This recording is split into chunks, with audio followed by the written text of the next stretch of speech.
L'chol zman ve'et, l'chol chefetz tachat hashemayim. For everything there's a season and a time for every purpose under heaven. A time to be born and a time to die, a time to plant and a time to reap that which is planted, a time to kill and a time to heal, a time to break down and a time to build. These psukim, these verses from Kohelet, from Ecclesiastes, are familiar to me from my childhood from the folk song. Pete Seeger put these words to music in 1959. In 1965, the song, covered by the Byrds, reached the #1 spot on Billboard's Hot 100 list, and the song still holds the record for the #1 single with the oldest lyrics. Or you could say that Shlomo HaMelech is the only biblical king to have lyrical credit for a top single.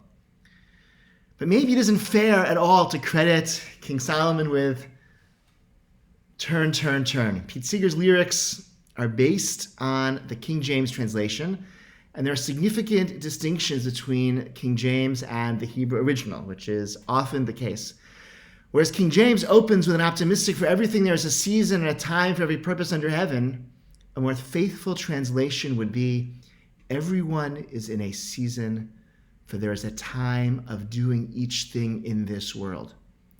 Likewise, the catalog of time should be translated a time of giving birth and a time of dying, a time of planting and a time of uprooting what is planted, a time of killing and a time of healing, etc. Okay, the lamed, the infinitive form, is not used here to mean to, but rather of. And more importantly, Pete Seeger's song ends one verse too early to understand the significance of Kohelet. The concluding verses that are not in the song ask, so what does a person gain from whatever he is working at? This is a completely different message. Lyrics like this would not make it to Billboard. If the song claims that there's enough time for everything, just wait about and the next chance to do something will come along, never run for a bus, there'll always be another. Kohelet itself claims that we have little control over our lives or the world around us. There are times of building and there are times for dismantling. And woe to anyone who would attempt to build during a time of dismantling. And woe to anyone who tries to dismantle something that is meant to be built then. The best we can do is hope to live in good times. Yet from the perspective of infinite time, all that we accomplish will ultimately be undone, including, of course, our very lives. This more sober analysis is contained in a short yet profound book called In the Valley of the Shadow, which I read years ago, but I thought about this week when asked for a recommendation from someone. And so for the first time in over almost a decade, I was reminded of that book. The author of the book was Bible scholar James Kugel, one of the leading experts on ancient interpretations of Tanakh. And 20 years ago, in the summer of 2000, Professor Kugel was diagnosed with a particularly aggressive form of cancer. His psychological state upon hearing such a grim prognosis was new and unsettling. Writing about this state of mind in that very book, 10 years later, and thankfully cancer-free, Kugel wrote, "The main change in my state of mind was that, I can't think of a better way to put it, the background music suddenly stopped. It has always been there, the music of daily life that's constantly going, the music of infinite time and possibilities, and now suddenly it was gone, replaced by nothing, just silence."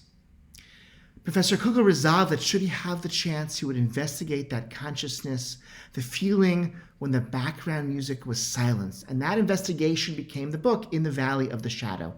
The book is a thoughtful exploration of a more primal and primitive element of religious consciousness, one that is still available to us, even if only at times. This is a religious awareness rooted in the knowledge that one stands as a small and frail individual, utterly dependent on other people, unable to affect the broad outside forces that impact one's life, and ultimately completely dependent on God for all that one needs and values. Professor Kugel's book was started by a man thinking he would soon die. Sefer Devarim, that we begin this Shabbat, is a book that was written by a man who would soon die. Near the beginning of the book, we We hear, Vayhi barim shana b'shte'asar chodesh b'echad chodesh diber Moshe el b'nei Yisrael k'chol asher tzivah Hashem oto aleihem. And it was in the 40th year, in the 11th month, on the first of the month, that Moshe said to b'nei Israel all that God had commanded him to tell them. Rashi notes this date, that the date indicated at the beginning of Sefer Devarim, Rosh Chodesh Shvat was 37 days before Moshe's death. Rashi explains that the rebuke in Sefer Devarim is a sort of message best suited to deathbed remarks, and that is why both Yaakov and Yehoshua chose to offer rebuke immediately before they died. For Rashi, this is because the harsh message will be more effective if it comes from someone facing imminent death.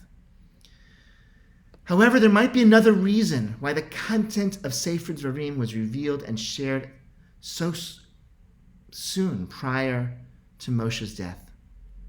Although God had earlier informed Moshe that he would not enter the land of Israel, the immediate awareness that he would soon die, the recognition that he would not cross over with the rest of Am Yisrael into the promised land, could have caused the sort of consciousness that Professor Kugel experienced after receiving his grim prognosis, the sort of awareness that inspired Kohelet to marvel at the inscrutability of the universe and our relative powerlessness in the face of the universe's vastness. Without the background music of the illusion of infinite time, one can gain a special sort of insight and focus. This accounts for the timing of Sefer Devarim. When Moshe's background music was silenced, Sefer Devarim, an explosion of prophecy containing some of the most inspiring words ever spoken, followed. We too can have access to a special sort of insight if we can quiet our own background music. But this music has grown louder over the centuries. The more secure we feel, the more confident we become in our ability to shape and control the world around us, the more we can accomplish in our lives, the stronger the illusion of infinite time and the harder it is to quiet the music. We have gained much in our centuries-long climb from primitive dependence on nature. We have, however, also lost something along the way. Our persona is now so stable that we don't perceive God standing beside us. Most of our lives are filled for most of the time with health and comfort and dignity in ways that our ancestors could not have imagined. But as a result, God is no longer self-evident. There isn't room for God where our ego has expanded. It takes a great shock to momentarily quiet the background music so we can hear God. The world has been shocked to the core in the past 6 months. Our ability to make long-term plans and our ability to even make short-term plans has been taken from us. My daily calendar is filled with canceled meetings, conferences, trips, and events that pop up as reminders of plans of things that will not happen. All of my prior expectations for this summer and the coming months have been overturned.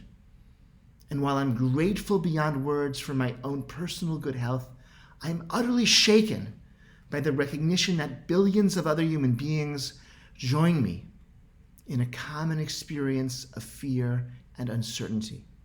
The expectations of what it means to be a modern human being have been taken from us in ways that I believe we have not even begun to comprehend in terms of their significance and long-term meaning.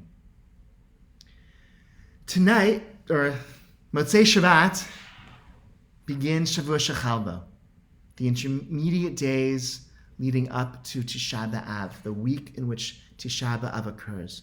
Tisha B'Av itself, the 9th of Av, it's a day that marks the culmination of a season where we remember our vulnerability, remind ourselves of the recurring tragedy of Jewish history, and face the consequences of a universe without a Beit HaMikdash, without a temple as a spiritual support. Chazal, our rabbis, keenly felt the loss of the Beit HaMikdash and struggled to put into words the significance of facing the universe, not from the stance of religious confidence that comes from serving God in a glorious temple, but from the stance of dependence and vulnerability. Right? Pinchas ben Yair in the Mishnah at the end of Masechet Sotah says, when the temple was destroyed, Both scholars and freemen were put to shame and went about with lowered heads, and men of great deeds were weakened. But violent people and people of glibness became strong, and there are no longer any who seek knowledge, nor any that teach, nor does anyone even ask questions anymore. On whom can we rely? Only on our Father in heaven, on Miyeshli She'en, on Avinu Shebashamayim. For all the glory of the Beit HaMikdash, for the wonder of having access to the Torah giants of prior generations, their absence eliminates self-confidence as an appropriate religious feeling. It silences the background music and forces us to rely only on Avinu Shebashamayim. I wish you all a Shabbat Shalom.